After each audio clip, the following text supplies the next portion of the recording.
minutes, right?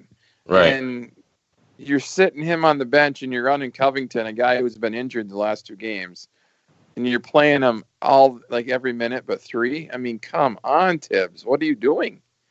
Like, so I don't understand that part of it. Was Tibbs... I mean, nobody seemed bummed out when they hired him. Yeah. Right? I mean, everybody seemed like, oh, hey, this is a good hire at this time. Was it the sort of Suter Parisi thing where he was the best available at that time, or was he legitimately, deserving of this type and breadth of responsibility at this point in his career? It's a great question. I mean, I don't know. Like he had a lot of equity from the Chicago situation, and everybody thought he got a raw deal.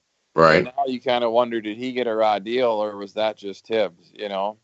And as much as people hate on Fleck for how he is in the media and all that, he's a millennial coach. Like he's there to coach young kids. I'm not sure that Tibbs is ever going to get like put in the same sentence as PJ Fleck, right? Like, and the Timberwolves are so young. Maybe more of a millennial type coach would help. But I think everybody thought coming in, Tibbs is going to come and teach these kids how to play in the league, and give these kids the discipline that they need and that type of thing. And it's just not working that way. Yeah, it's not there. Yeah. So, yeah. Well, yeah. All right, so that's enough on the Timberwolves. All right, so let's scoot over to, you want to do the Wild next? You want to do the Vikings? Let's save the Vikings for the end because that's the most exciting thing here. So let's move over to Hockey Land. I took the over at 6 for tonight, and I'm a little nervous about that. Tonight being the Blackhawks game, but I also took the over for all of the games tonight in the league at 80.5. And even with an 11-goal effort from the Tampa-Philly game, I'm actually sweating 80.5 a little bit, too. I'm not much into the gambling side of it, so I don't really I don't follow a whole lot of that. But you took the over on 6? Over on 6, because I figured first game after the break, everybody's going to be sloppy, which Doobie was. So you were planning on the Blackhawks scoring 5 and the Wild scoring 2? Yeah, basically. Okay. Yeah, exactly. Something like that. All right. So I mean, I said it tonight on Twitter, but it's getting harder and harder to just blindly back Doobie, and I'm certainly not saying he is the. I mean, nobody in their right mind should think that he is the only or the biggest problem on this team. He's obviously neither of those things, but he's not playing well. I mean, since that big run when they were all playing, producing, and I think one of the Athletic articles in the last couple of weeks, the sort of needlessly deep analytical looks pointed that maybe his numbers weren't so great during that stretch, or there was some number that he had that wasn't great that now they're saying it was indicative of this run, but whatever. So, but no, I mean, and the team is so awful offensively right now that what they need is a goalie to be bailing them out, and they're just not getting that. Yeah. I mean, unfortunately, where I'm at with this team is I'm just ready for it to be like blown up. I want scores. Doobie. I don't think Doobie can be counted on in the playoffs. I don't think he's your number one goalie. You need somebody with a little more of an edge, a little more mental toughness than Doobie. Like, it always seems like when things go south with him, it goes south quick. Yeah. And I was watching the game tonight just thinking, like, Chicago's terrible this year. Yeah. And they still have scorers. Yeah. And we don't. Like, we outshot them in the first period. It was like 29 shots attempted to 12. Yeah. And we can score 1 goal on that. And then you put the puck on Kane's stick one time and it's in the back of the net.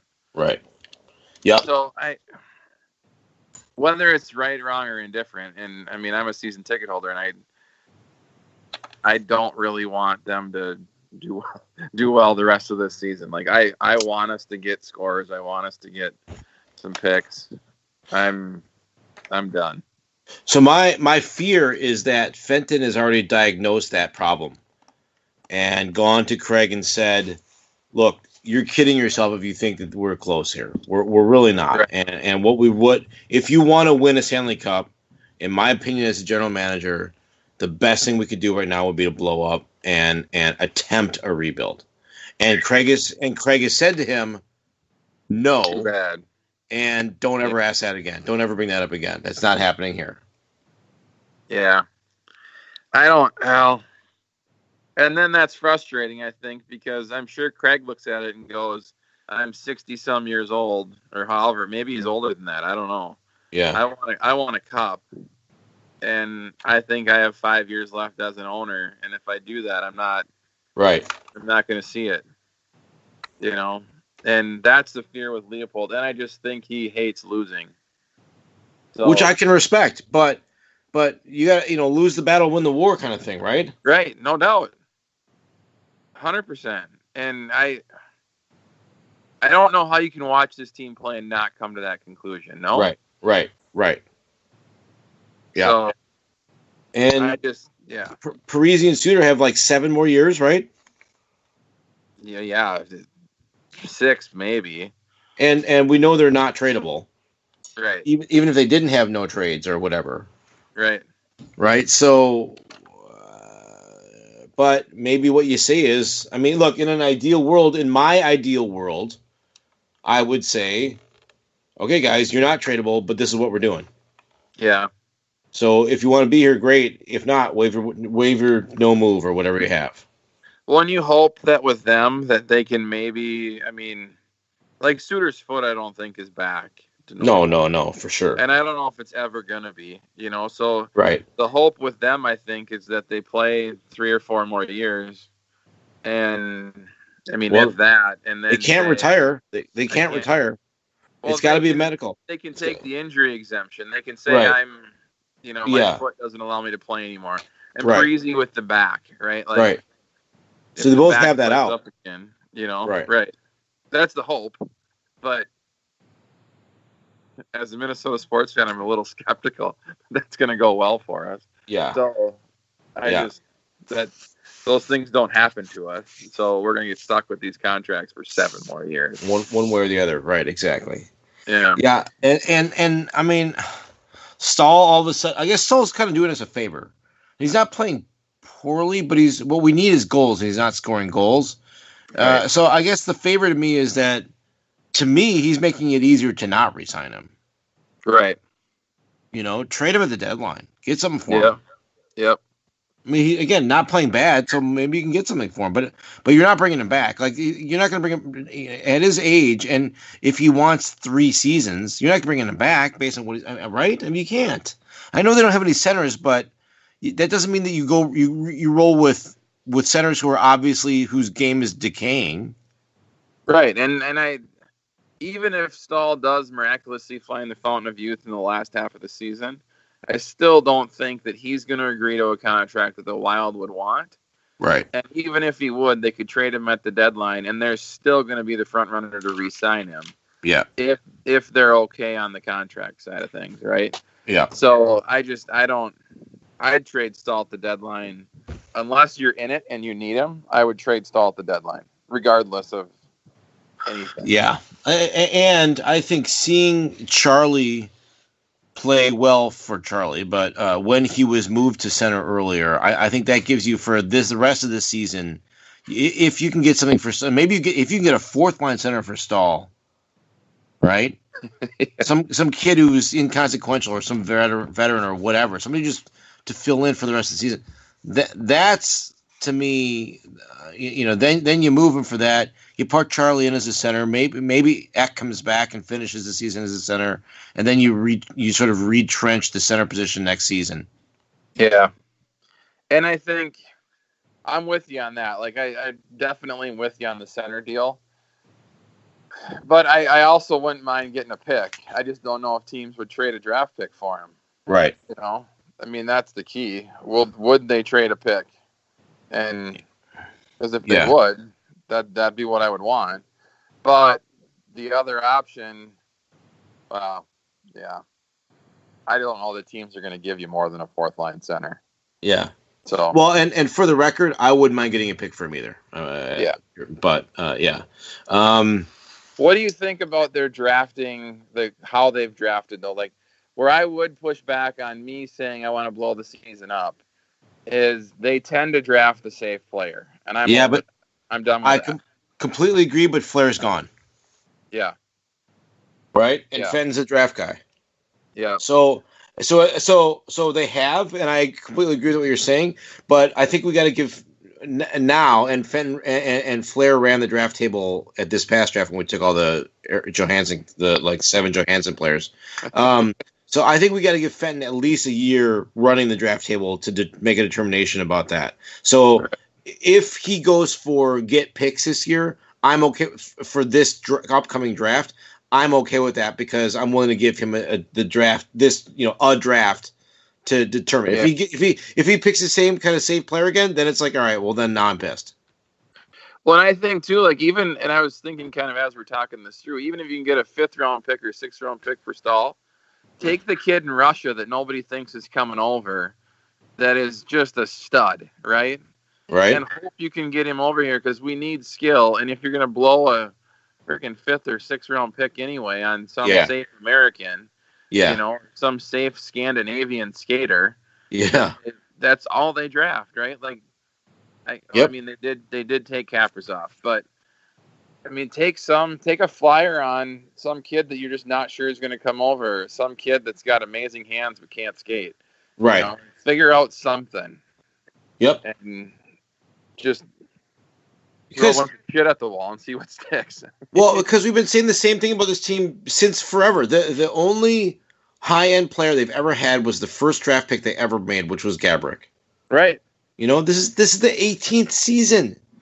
Yeah. You watch this game tonight is a perfect example. I mean, this absolutely embodies all 18 seasons of Wild hockey. It's so hard. It's way harder for the Wild to score than everybody else they play, basically, because we don't have that high-end sniper that everybody else has. At least one of it seems like. And it's against the freaking Blackhawks, and we've been watching it since forever. 1985. Like, I mean, like, the puck hits Kane's stick, it's in the back of the net. The puck falls on Saad's stick, it's in the back of the net. Like, Taves wins a face-off, and Kane puts it in the back of the net. Like, it's like. The other thing I said on Twitter tonight, which I want to get your take on, is with Dumba out, honestly, the only player on this team that I'm like excited to watch right now is Greenway. Yes, and I'm hoping that Cunning joins that list soon, but right now he's the most compelling dynamic player for my taste. Well, how about the move that he made? He got around some defenseman tonight. I didn't see who it was, but strong. Right. Yeah, it was really good. Gets in not one-on-one with the goalie, but pretty much guy on his back. But, great, strong move. I mean, it's what you want to see out of him. You'd like to see him finish it, but at least he's getting there, Yeah. And Cunnin, like, I liked the fight the other night. Yeah, like, I liked that he was willing to do it. Got his ass whooped, but still, like, I mean, he cut the other guy, but the rest of it was all the other guy, and gets up still barking. Yeah, I like that in that type of a game. So I liked seeing that out of Cunnin, but I would like to see less Mikko out of him. I fear that's his ceiling. Yeah. Or frankly, if that is his ceiling, then we don't need 2 Mikkos, right? I mean, like, right. Well, and if that's his ceiling, let's not have him be our number 1 center for 10 years. Right, exactly. If that's his ceiling, let's have him be our third line center for 10 years and our captain. I'm fine with that. Yep. But let's not call Mikko or Cunnin our number 1 center. Right. Like, no, I'm with you. It's just they're just a. I don't even want to be frustrated because A, I'm not surprised, and B, I'm tired of being frustrated for that reason. Like, it's the same shit every season with this team. Yep. Sooner or later, the scoring dries up and dies, and they're done. And I think I turned the corner on that because my wife said to me tonight, the Wild are getting smoked, and you're not even upset. I was like, it's a good observation. Like, what's going on here? Like, I'm not even frustrated. I'm not upset. I'm just looking at this going, well, yeah, we are. Dane scored again. Yeah.